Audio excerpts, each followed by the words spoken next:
राजस्थान की जनता ने इस बार मतदान के तमाम रिकॉर्ड तोड़ दिए। मतदान का फाइनल आंकड़ा 76% के पास पहुंच गया। इसे दोनों ही पार्टियां अपने पक्ष में होने का दावा कर रही हैं, लेकिन अब तक मतदान का फीसदी का ट्रेंड तो यही बता रहा है कि जब जब भी मतदान बढ़ा तो सत्ता में बैठी पार्टी की, और घटा है तो विपक्षी पार्टी के दलों की धड़कनें जो थे वो बढ़ गई। इस बार का मतदान फीसदी किसके पक्ष में जाएगा, इसे लेकर प्रत्याशियों से लेकर जनता में तरह तरह की चर्चाएं।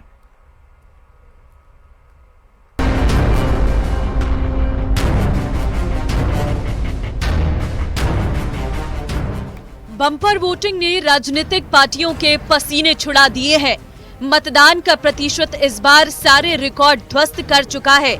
बीजेपी और कांग्रेस दोनों ही पार्टियां इसे अपने पक्ष में करार दे रही है, पर जनता जनार्दन ने किसके पक्ष में फैसला सुनाया है, इसका आकलन फिलहाल अटकलों में ही हो रहा है। पिछले 4 चुनाव का ट्रेंड देखें तो मतदान का प्रतिशत बढ़ने पर सत्तारूढ़ पार्टी की और मतदान का प्रतिशत घटने पर विपक्षी पार्टी की परेशानी बढ़ी है। हालांकि दोनों ही पार्टियां अपनी अपनी जीत का दावा कर रही हैं। कोई कैलकुलेशन नहीं है, सीधी सीधी गणित है कि मैं जब कल बूथों पे घूम रहा था, जो मैंने समझा, मैं तो क्या मेरे झूठ फरेब होता नहीं है, तो मैं क्या बहुत ही ज्यादा वोकल आदमी, मुझे चाहिए जिंदा वोटर। तो सामने से मैं जब वहां गया तो लोगों ने बहुत रेस्पॉन्स दिया। मैं ये इफ बट नहीं, हाँ या ना देना है तो हाँ, नहीं तो ना, ऐसा ही वोटर चाहिए मुझे। क्योंकि काम में जब मैं करता हूं तो इफ बट नहीं करता, तुरंत कर देता हूं। तो लोग ये कह रहे थे कि बाकी जो मेरे लोग गए उनसे सूचना है मेरे पास, वोटर लाइन में जो लगा दो, कहता हम काम को वोट दे रहे हैं। तो हमारे समझ में बोले प्रताप सिंह, काम मतलब प्रताप सिंह, तो मुझे वोट मिल रहा था। खुद के ऊपर कितना वोटिंग परसेंटेज पड़ा सब बात करते हैं, और उनको तकरीबन ये भी पता होता है कि अपने फेवर का कितना पड़ा।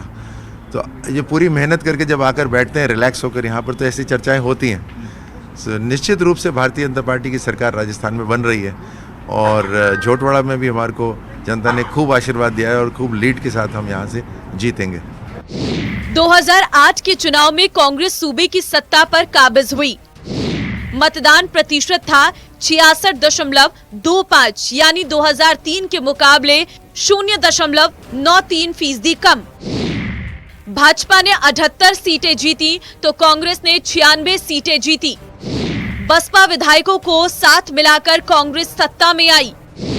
वोटिंग घटने से किसी भी पार्टी को बहुमत नहीं मिला।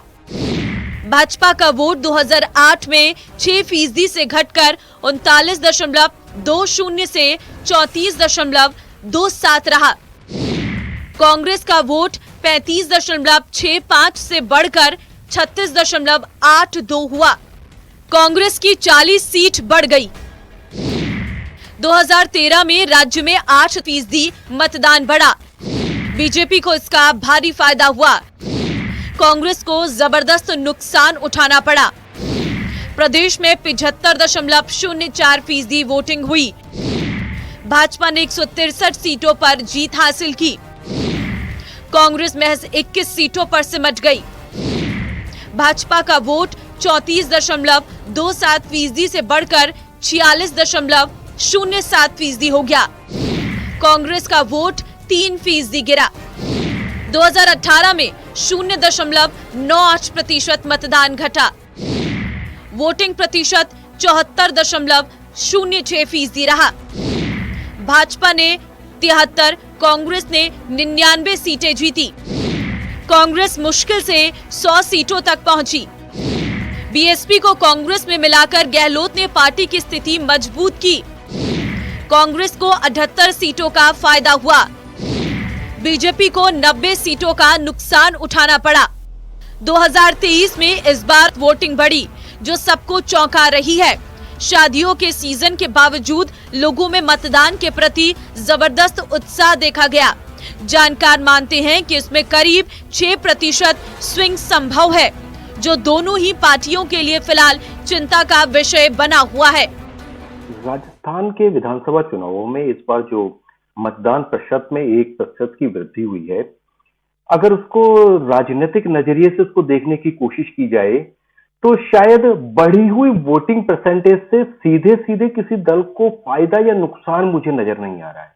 ऐसा नहीं है कि किसी दल के खिलाफ कोई वोटिंग था इसलिए वोटिंग परसेंटेज बढ़ा है, या किसी दल को कुछ विशेष समर्थन था।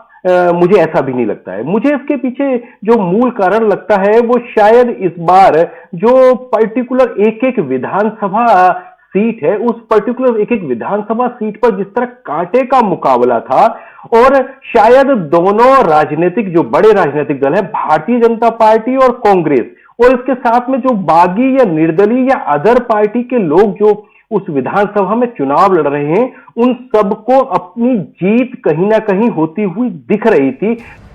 सर्वाधिक मतदान जैसलमेर के पोखरण में हुआ है, जहां 87.79% वोटिंग हुई, तो तिजारा में 85.15% मतदान हुआ। दोनों ही सीटों पर कांग्रेस के मुस्लिम प्रत्याशी हैं, तो बीजेपी की टिकट पर संत चुनाव लड़ रही है। माना जा रहा है कि दोनों ही तरफ से जमकर वोटों का ध्रुवीकरण हुआ है, जबकि पाली में सबसे कम मतदान हुआ। पाली की सुमेरपुर सीट पर सबसे कम 60.05% वोटिंग हुई, वहीं पाली जिले में ही सबसे कम 65.12% वोटिंग हुई। इसी वोटिंग परसेंटेज में किसी की हार तो किसी की जीत छिपी है। बीजेपी सरकार विरोधी लहर, कानून व्यवस्था, हिंदुत्व और महिला सुरक्षा के नाम के साथ पीएम मोदी के नाम और काम के बलबूते मैदान में थी, तो कांग्रेस को ओपीएस, चिरंजीवी के साथ सरकार की योजनाओं की गारंटी का सहारा था। देखना है युवा, महिला, सरकारी कर्मचारी और दलित आदिवासी का वोट किसकी तरफ जाता है और किसकी सूबे में सरकार बनती है।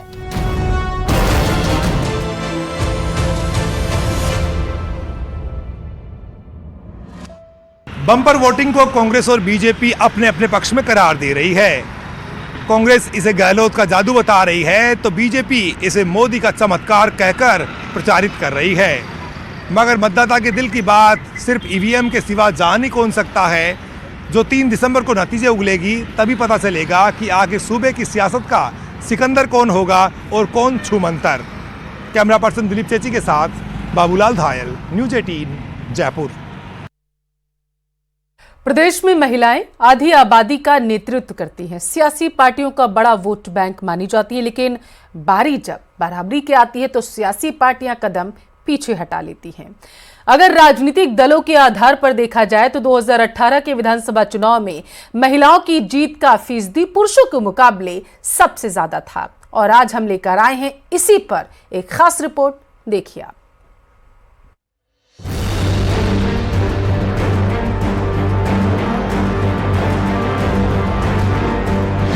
किसकी बनेगी सरकार, किसके सिर सजेगा ताज।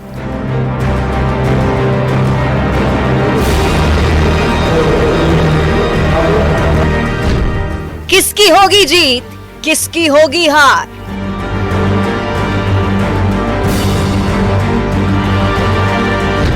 आधी आबादी ने किया राजा का फैसला।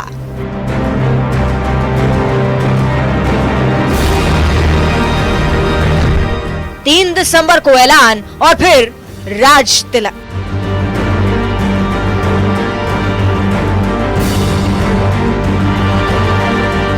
दो 2018 के विधानसभा चुनाव में कुल उम्मीदवारों के मुकाबले महज 8% और 2023 के चुनाव में 10% महिला उम्मीदवार चुनावी मैदान में है। कांग्रेस इस चुनाव में 14% यानी कि 28 महिलाओं को टिकट दे चुकी है, जबकि बीजेपी ने 10% यानी कि 20 महिलाओं को प्रत्याशी बनाया। राजस्थान में कुल 5 करोड़ 29 लाख मतदाता हैं, जिनमें महिला वोटरों की संख्या 2 करोड़ 53 लाख है। पिछले चुनाव में महिलाओं की सफलता पुरुषों के मुकाबले ज्यादा मिली थी।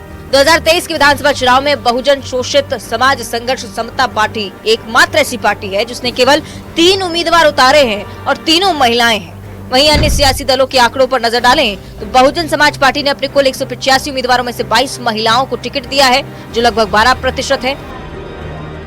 आम आदमी पार्टी ने 86 में से 5 महिलाओं यानी कि 6%, आरएलपी ने 78 में से 5 महिलाओं, आजाद पार्टी ने 47 में से 4 महिलाओं, बीटीपी ने 17 उम्मीदवारों में से 1 महिला को मैदान में उतारा, जबकि सीपीआई ने एक भी महिला को टिकट नहीं दिया। महिलाओं की भूमिका के बारे में अपने विचार व्यक्त करना चाहती हूँ। हमारे देश के सर्वोच्च पद पर महामहिम द्रौपदी जी मुर्मू राष्ट्रपति पद पर चयनित है, जो कि देश में महिलाओं के विकास व हिस्सेदारी को प्रस्तुत करता है। किंतु बात करें इस बार के विधानसभा चुनावों की, तो महिलाओं की हिस्सेदारी को शून्य रखा गया। गत 2018 के विधानसभा के चुनावों में जिन भी महिलाओं को टिकट दिया गया, उनमें से अधिकांश विजेता रहे। जब महिलाओं की हिस्सेदारी की बात आती है तो अक्सर देखा गया है ये दोनों पार्टियां कदम पीछे कर लेती है और महिला को निचले पायदान पे खड़ा कर दिया जाता है। इस बार 20 टिकट भाजपा ने महिलाओं को दी, 28 टिकट कांग्रेस ने दी। आंकड़ों के हिसाब से देखा जाए तो 8 से 10% भागीदारी महिला की रही। जब भी चुनाव आते हैं तब सियासी पार्टियां महिलाओं को रिझाने की पूरी कोशिश करती है, लेकिन जब बारी राजनीतिक तौर पर हिस्सेदारी की आती है तो पार्टियां महिलाओं को निचले पायदान पर रख देती हैं। फिलहाल 3 दिसंबर को काउंटिंग है, उसी दिन जीत और हार का फैसला हो जाएगा, जिसका अब सबको बेसब्री से इंतजार है। Bureau report, news 18 Rajasthan.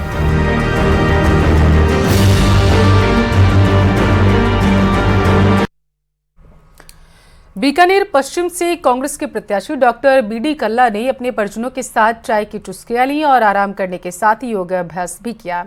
अपनी जीत को लेकर भी कल्ला काफी कॉन्फिडेंट नजर आए हैं। डॉक्टर कल्ला से बात की हमारे संवाददाता विक्रम अग्रवाल ने।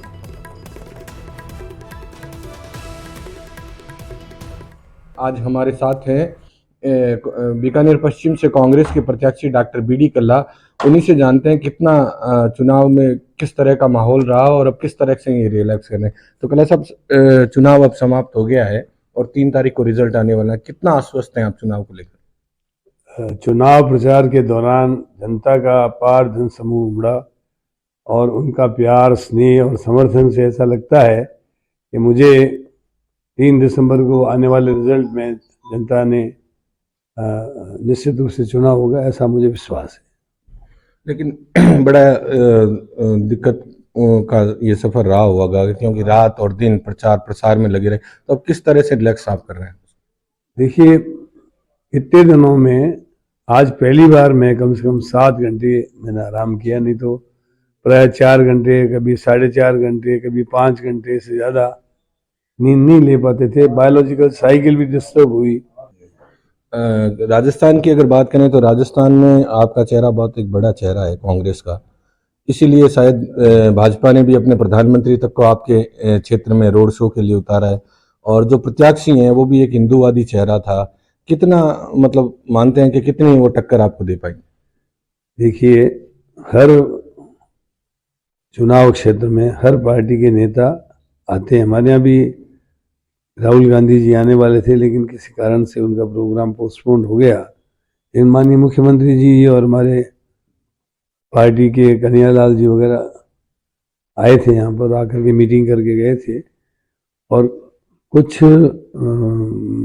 मामलों में आप जानते हैं कि मैं 10वीं बार चुनाव लड़ रहा हूँ, तो मेरी वाकफियत जनता से सीधी है, और इस कारण से आम जनता ये जानती है कि उन्होंने हिंदू कार्ड जरूर खेला, लेकिन मैं भी तो हिंदू हूँ, मैं कोई अहिंदू थोड़ी हूँ। इसलिए, और मैंने शास्त्रार्थ का चैलेंज दे करके उनका जो चेहरा था उसको बता दिया कि वो जानते कुछ नहीं है। हिंदुत्व के बारे में, धर्म के बारे में बीडी कल्ला उनसे ज़्यादा जानता है। ये बात मैंने उस पर मेरी मीटिंगों में सिद्ध कर दी। कई बार मैं प्रातःकाल उठते ही क्या करते हैं, पृथ्वी को छूने से पहले क्या करते हैं, ये सारी चीज़ें बताई मैंने। और धर्म की परिभाषा, हिंदुत्व की परिभाषा भी कई जगह मैंने बताई, जो असेंबली में मैंने बताई थी। तो कुल मिलाकर के उन्होंने फ़ायदा लेने की कोशिश की, लेकिन मैं समझता हूँ जो समझदार जनता है वो ये जानती है कि विधानसभा में ये चीज़ें नहीं चलती। विधानसभा में तो कौन उनकी अच्छी पैरवी कर सकता है, कौन उसके लिए विधानसभा में जन समस्याओं को लेकर के उसका हल करवा सकता है। इन बातों को लेकर निश्चित रूप से मुझे 36 कौम के वोट मिले हैं। तो ये थे डॉक्टर बीडी कल्ला, जिनका साफ कहना है कि जनता पर उन्हें विश्वास है और अपने द्वारा किए गए कामों के बलबूते पर एक बार फिर वो बीकानेर पश्चिम से विजयी होंगे। लेकिन इतने दिन की थकावट के बाद आज रिलैक्स कर रहे हैं और घर परिवार के लोगों के साथ अपना समय बिता रहे हैं। बीकानेर से न्यूज़ 18 के लिए विक्रम जागरवाल। बीजेपी प्रदेश प्रवक्ता लक्ष्मीकांत भारद्वाज ने राजस्थान में बीजेपी की जीत का दावा किया। उन्होंने कहा है कि राजस्थान में बीजेपी एक तरफा चुनाव जीत रही है। बीजेपी प्रदेश में 160 से ज्यादा सीटें जीतेगी।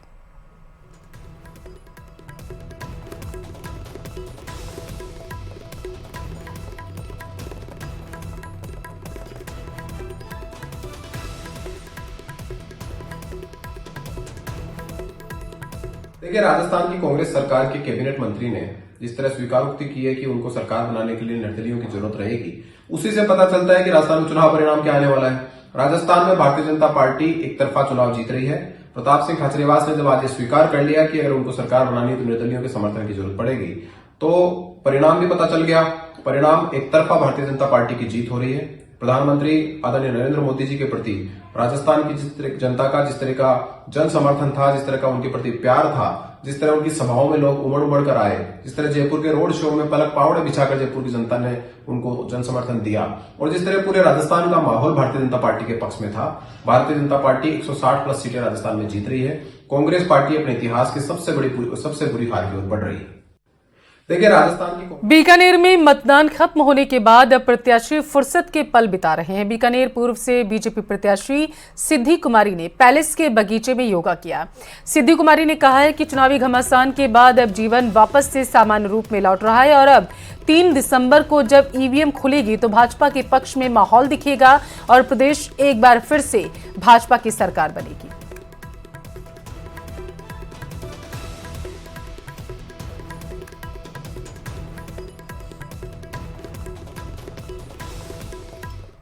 बहुत ही इजी फील कर रही हूँ मैं, और थोड़ा रूटीन में भी वापस आई हूँ, और अपनी दिनचर्या, अपने म्यूज़ियम का थोड़ा बहुत काम, थोड़ी बहुत मेरी किताब वगैरह पढ़ रही हूँ। बस मैंने योगा किया है, इतने दिनों के बाद में योगा ही नहीं हो रहा था, और मैंने अपने नियमित रूप से जो मैं कभी कभार ब्रेकफास्ट मिस हो रहा था, कभी लंच मिस हो रहा था, थोड़ा पसंद का खाना भी खाया। क्या खाया वैसे? मैंने सैंडविचेस बना के खाए और थोड़े चावल दाल इस तरह से खाया। विधानसभा चुनाव में मतदान के दौरान पार्टी के खिलाफ गतिविधियां करने के आरोप में जयपुर नगर निगम के पार्षदों पर गाज गिरी है। नगर निगम ग्रेटर के 5 पार्षद और 5 प्रत्याशी को पार्टी ने निष्कासित कर दिया। पार्टी ने इन्हें 6 साल के लिए निष्कासित कर दिया है। इनमें अभिषेक सैनी, राजुल सिंह, करण शर्मा, राजेश कुमावत और पार्षद प्रत्याशी रही कविता छबलानी पर पार्टी ने अपना डंडा चलाया। पार्षदों का कहना है कि उन्होंने पार्टी के प्रति पूरे समर्पण के साथ काम किया, लेकिन इसके बाद भी पार्टी ने उन्हें बिना सुनवाई का मौका दिए ही बाहर का रास्ता दिखा दिया।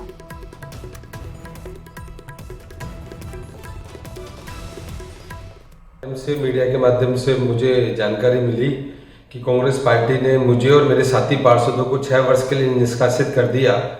तो हमारे तो समझ से परे कि किस प्रत्याशी के कहने पर हमें पार्टी ने 6 वर्षों के लिए निष्कासित कर दिया। हम लोग वो कार्यकर्ता है जहां पिछले 25 साल से लगातार बीजेपी पार्टी की सीटें पार्षद जीत रहे थे और हम लोग वो जीतकर कांग्रेस के खाते में लेकर आए।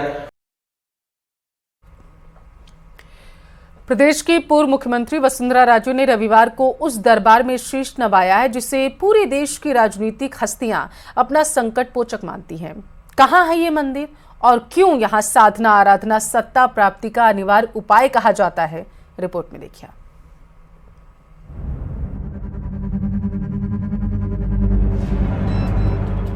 मतदान हुआ बम्पर, किसका आएगा नंबर? किससे छिनेगा ताज, किसे मिलेगा राज? किसकी साधना, कैसे पूरी हो कामना?